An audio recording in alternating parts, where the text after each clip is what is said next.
छोट cricket fans मानक आसिला एक दुख खबर। वर्तमान भारत और ऑस्ट्रेलिया मध्य WTC फाइनाल समाप्त होगा पर एही मैच रे ऑस्ट्रेलिया द्वारा भारत को 209 रन परास्त करिछि।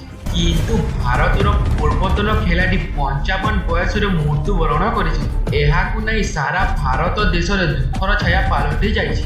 एही खिलाड़ी परलोक घटिबा परे भारत खिलाड़ी माने अनेक शोक प्रकाश करिसथि। एही खिलाड़ी मृत्यु पर अनेक भारत क्रिकेट फैंस माने मते शोक प्रकाश करिसथि। तेबे चलतु जानिबा एही भारत खिलाड़ी जनक सूचना अनुसार भारतर पूर्वतन स्टार विकेट कीपर अभिभरत 2 मास धरी मुंबईर घरोई हस्पिटाल चिकित्सित होते।